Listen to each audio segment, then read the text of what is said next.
Saludos hermanos, estamos nuevamente aquí por estos medios tratando de llegar hacia ustedes, tratando de traerles nuevamente el mensaje, la palabra de Dios, la orientación divina de Dios, que la hemos tomado en este momento con unos cuantos versículos.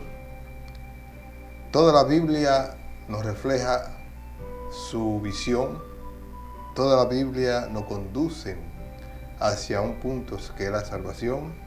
Toda la Biblia busca de que seamos personas que nos llevemos uno y otro agarrado a la mano, tratando de solucionar los problemas físicos y buscar la salvación mediante la solución de los problemas espirituales.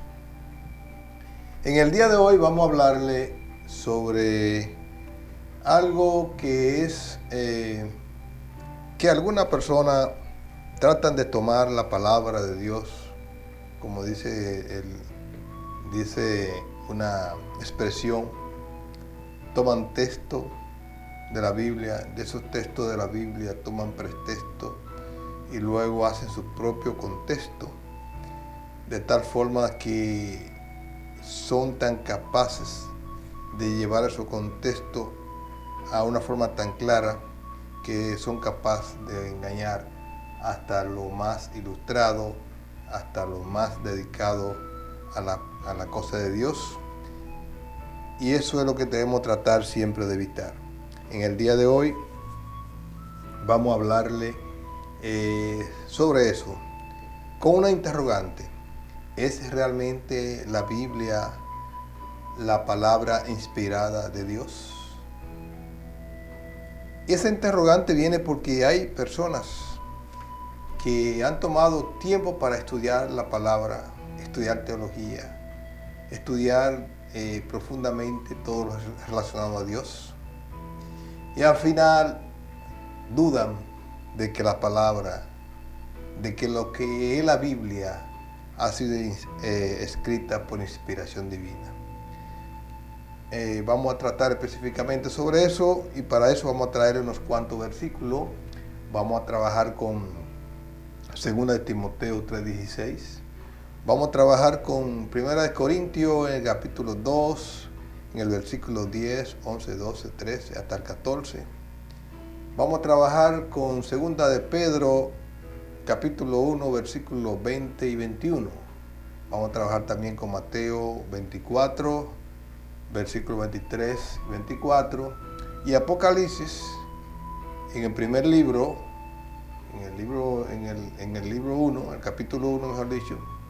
Vamos a trabajar con el versículo 1, 2, 3, 17, 18, 19. Indudablemente no me da tiempo a leer todos sus versículos. Voy a centrarme en 1 Corintios 2, 10, 11, 12, 13 y 14. Y lo invito a todos ustedes que abran su Biblia en 1 Corintios, en el capítulo 2, y los versículos que acabé de decir, para tener una idea que nos sirva de inquietud, porque en realidad en el tiempo que nosotros hacemos estas reflexiones, esta prédica, no es para usted tener un convencimiento total. Es algo que le sirva a usted de pauta para que usted mismo busque y usted mismo se dé cuenta si de lo que estamos diciendo es correcto o lo que dicen los que dicen otra cosa, cuál es lo correcto. Así que vamos a conseguir la Biblia abierta, vamos a buscar 1 Corintios en el capítulo 2, vamos a leer, como dije, del 10 al 14. Y como siempre, la palabra la leemos en nombre del Padre, del Hijo y el poderoso Espíritu Santo, y todos decimos amén. El 10 dice, pero Dios nos la reveló. Permíteme leer el 9 para saber de qué estamos hablando, la revelación. El 9 habla Pablo sobre lo que expresó el profeta Isaías en el capítulo 64, el versículo 4, y en el capítulo 65, versículo 17. Que cuando dijo que antes bien, como está escrito, cosas que ojo no vio, ni oído oyó, ni han subido en corazón de hombre, son las que Dios ha preparado para los que le aman. Entonces Pablo, basado en eso, dijo en los versículos que vamos a leer lo siguiente: pero Dios nos las reveló a nosotros por el Espíritu, porque el Espíritu todo lo escudriña, aún lo profundo de Dios. Porque ¿quién de los hombres sabe las cosas del hombre, sino el Espíritu del hombre que está en él? Así tampoco nadie conoce las cosas de Dios, sino el Espíritu de Dios. El 12 dice: y nosotros no hemos recibido el Espíritu del mundo, sino el Espíritu que proviene de Dios, para que sepamos lo que Dios nos ha concedido. Dice el 13: lo cual también hablamos, no con palabras enseñadas por sabiduría humana, entiéndase bien, sino con las que enseña el Espíritu, acomodando lo espiritual a lo espiritual, o sea, lo espiritual tuyo a lo espiritual de Dios. Y dice el 14, ya para culminar esta opinión de Pablo: pero el hombre natural no percibe las cosas que son del Espíritu de Dios. O sea, todo lo que acabamos de leer, el hombre espiritual no lo percibe, porque para él son locura. Entiéndase bien, son locura, y no las puede entender, porque se han de discernir espiritualmente. Vamos a ver esos versículos en su contexto todo, vamos a tratar de expresarlo todo. Pero permítame leerle también el versículo que toma normalmente la persona a la cual se refieren, que la Biblia, y no solamente, no toda la Biblia, ellos dicen el Nuevo Testamento específicamente, no es algo inspirado. Dice Timoteo, segundo de Timoteo, cuando Pablo le escribe la carta a Timoteo, segundo de Timoteo 3:16, nos dice a nosotros que toda la escritura es inspirada por Dios y útil para enseñar, para redarguir, para corregir, para instruir en justicia. Cuando leímos esos versículos, ese último y lo que acabamos de leer primero, tenemos muchas cosas que argumentar.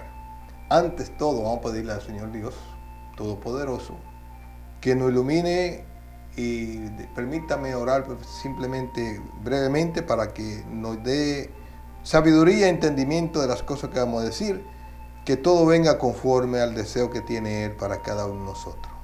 Que no venga esto para traer tormento a los demás, ni para buscar ningún privilegio económico o ninguna satisfacción personal, sino que todo venga para el bien que quiere Dios, el bien que Dios para el cual dejó establecido la Biblia, que es el bien de la humanidad y la salvación de la humanidad. Bien, ese versículo, ese capítulo, el 2 Timoteo, el capítulo 13, versículo 16, nos dice a nosotros que realmente Pablo dijo que toda la escritura era inspirada, y que sabemos que en el momento en que se escribió no existía el Nuevo Testamento, que lo que existía era el Antiguo Testamento. Y es lo que toman como referencia los teólogos, o específicamente hay un teólogo que se ha tomado la tarea, un teólogo que él era pastor, estudió teología dentro de la corriente protestante, y se convirtió al catolicismo, lamentablemente, muy lamentable, porque una gente con tanto conocimiento y sabiendo la historia de la secta llamada católica, porque la Iglesia Católica es una secta, como expliqué anteriormente, es lamentable que haya hecho eso solamente por beneficios personales que está recibiendo. Él dice que realmente el Nuevo Testamento fue hecho en base a lo que se leía del Antiguo Testamento. Y realmente en esa parte aparentemente tiene de verdad. Pero debe entender ese señor que cuando Pablo escribió ese versículo, él lo hizo no por inspiración humana, no por deducción humana, sino lo hizo porque recibió llamado divino de Dios, cosa que hizo después de haberse arrepentido de haber pertenecido precisamente al Antiguo Testamento, a los que dominaban el Antiguo Testamento. Él cambió y se fue a Jesús, y entonces comenzó a recibir reflexiones, información del Espíritu Santo, y fue capaz de escribir eso. Pero los versículos que leímos más adelante corrigen cualquier duda. Los versículos que leímos del 10 al 14 corrigen cualquier duda de que tengamos que el Nuevo Testamento no es divino, no es reflejado, no es inspirado. Y si quiere más información, que no tengo tiempo para leer, puede buscar a Segunda de Pedro en el capítulo 1, versículo 20-21 y Apocalipsis capítulo 1, versículo 1, 2, 3, 14, 17, 18 y 19, donde verá que realmente es inspirada, como dice, precisamente como dice Juan en Apocalipsis 1, que le dice el Espíritu de Jesús directamente a él: escribe todas las cosas que oye y ve. Eso es directamente, escribe. O sea, no es, el que duda de eso no es una persona creyente en Dios, no es cristiano. Cuando dice en Apocalipsis, escribe, en el versículo 1 específicamente, escribe todo lo que va a oír y va a ver, por disposición directa de un ángel enviado por quien, por el Espíritu Santo de Jesús, que es el Espíritu Santo mismo. Gloria a Dios. Entonces esas personas se dan esa tarea, y el objetivo de esta persona que predican esto y toman ese versículo como pretexto para tener lo que van a decir, es porque quieren justificar el uso que tiene la Iglesia Católica de los libros llamados canónicos, no canónicos, los libros apócrifos. ¿Por qué? Porque son libros que se escribieron en un momento dado y en realidad fueron traducidos por los 72 rabinos eruditos que hicieron la traducción del hebreo al griego con la Septuaginta, pero esa traducción estaba en esos libros no como libros inspirados, sino como parte de que terminaba la traducción de los libros que se usaban durante el judaísmo. Luego Jerónimo, como sabemos, hizo traducción del griego al latín con la Vulgata, y esos libros también lo tradujo, pero el mismo Jerónimo dijo en ocasiones: esos libros no son libros canónicos, son libros puestos para información general. Pero la Iglesia Católica la ha dejado por conveniencia propia y manejo propio de todas sus cosas y altimaña que usa para engañar a su congregación, a sus fieles seguidores. Debemos recordar también que el concilio del Vaticano II, que ahí se llamó, esos libros no fueron puestos como canónicos. La palabra canón es usado, viene de una vara de medir, que tiene una medida exacta, y es la referencia que se usa para que todos los libros que están en la Biblia han pasado por esa referencia, que cumplan con las condiciones establecidas por ese canón de inspiración divina para ser considerados libros sagrados, libros canónicos. Y todos los libros que hay actualmente en la Biblia, los 66 libros, los 39 del Antiguo, los 27 del Nuevo, todos esos libros pasaron ese canón. Lo demás, que hay muchos libros no canónicos, tanto en el Antiguo Testamento como en el Nuevo Testamento, ninguno han pasado, y esos libros se han quedado. Pues bien, es un poco larga la prédica de hoy, pero lo que quiero dejarle bien entendido es cada otro versículo, y si el tiempo me da, vamos a ver si podemos chequear lo que dicen en los versículos que acabamos de leer muy rápidamente, pero veremos. Dice el 10, pero Dios nos la reveló a nosotros por el Espíritu, porque el Espíritu todo lo escudriña, aún lo profundo de Dios. O sea, cuando usa esto, Pablo va inmediatamente al 11, dice: porque ¿quién de los hombres sabe las cosas del hombre, sino el Espíritu del hombre que está en él? Él hace una comparación entre las que el Espíritu del hombre, para que él entienda lo que quiere decir sobre el Espíritu de Dios, que solamente el Espíritu de Dios es capaz de entender las cosas internas de Dios. Y él dice que el hombre es, más o menos, para que se pueda entender, ¿Quién puede entender las emociones internas de una persona? ¿Quién puede entender el estado de sufrimiento o de alegría de una persona si no es su propio espíritu interno? Por eso dice que solamente el espíritu de Dios es capaz de escudriñar, de saber lo que realmente Dios es, lo que Dios quiere y lo que Dios busca. Por eso dice que si usted no tiene el espíritu suyo vivo, no puede saber las cosas de Dios. Usted puede ser un erudito, usted puede ser un doctorado en lo que quiera, puede ser el más inteligente que sea. Si usted no tiene su espíritu despierto para que tenga comunicación con el espíritu de Dios, usted no podrá saber las cosas de Dios y usted será tan analfabeto espiritualmente como cualquiera que ande por ahí. Por eso dice en el 12 que nosotros no hemos recibido el espíritu del mundo, sino el espíritu que proviene de Dios, para que sepamos lo que Dios nos ha concedido, porque solamente de esa manera podemos recibirlo.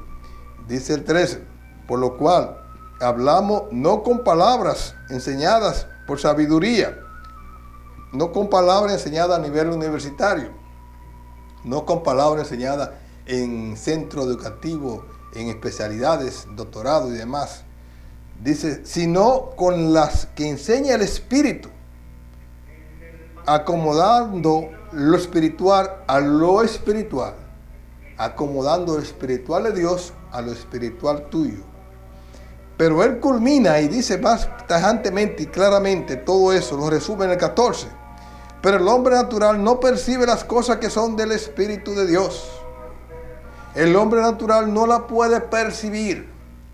Para él parece locura y no la podrá percibir y nunca la podrá entender, porque realmente no está en condiciones de hacerlo, porque no vive una vida espiritual, vive una vida totalmente carnal. Y como una vida carnal, él entiende lo que palpa, lo que ve, lo que huele, lo que siente por sus 5 sentidos. Pero el sentido de lo espiritual no le llega. No le llega. Así es, hermano, que quería hablarle de la categoría, de lo demás, y seguir profundizar más en este versículo 14, pero la inquietud está establecida. Usted busque, cerciórese por usted mismo. Si usted es católico y está oyendo esto a usted mismo, busque su Biblia católica y lea precisamente lo que yo le he leído. Busque 2 de Timoteo 13:16, busque 1 de Corintios capítulo 2 del 10 al 14, busque Apocalipsis capítulo 1 versículo 1 al 19, busque 2 de Pedro capítulo 1 20 y 21, y usted podrá usted mismo formarse una idea global de lo que estoy diciendo, no para que realmente crea que estoy hablando por hablar. Yo no hablo por interés de que nadie me dé, no hablo por interés de que nadie me escuche, no hablo por interés de quedar bien ante un concilio. No, nosotros hablamos de manera según lo que nos refleja Dios, de manera independiente, sin ningún interés de nada, solamente buscando llevar la verdad a cada uno de ustedes. Hermano católico, no te dejes engañar más. Es tiempo que ya despierte y no te dejes engañar. Y ponga tu mirada y tu vista en la Biblia. Busca de la Biblia, que la Biblia te va a dar todo lo que tú quieres. Si esta palabra te ha motivado a ti, han llegado al profundo de tu corazón y tú crees que hay momentos de reflexionar sobre ella, yo te pido que busques la única vía de llegar al Padre, la única vía de llegar a Dios, que es Jesús, como Él estableció en Juan 14:16. Es lo único. Busque Juan 14:16, verá que no hay santos, no hay vírgenes, no hay otro camino, no hay purgatorio, no hay nada, solamente la vía de Jesús. Y si eso te convence en este momento, inclina tu rostro y di conmigo esta breve oración. Padre Celestial, reconozco en este momento que tú enviaste a tu Hijo Jesús a la tierra para que padeciera, para que muriera por mí y me diera la salvación. Creo realmente que Él vino, murió y resucitó al tercer día. Lo creo y lo confieso con mi boca, porque con la boca se confiesa para salvación y con el corazón se cree para justicia divina. Dios me le bendiga. Amén.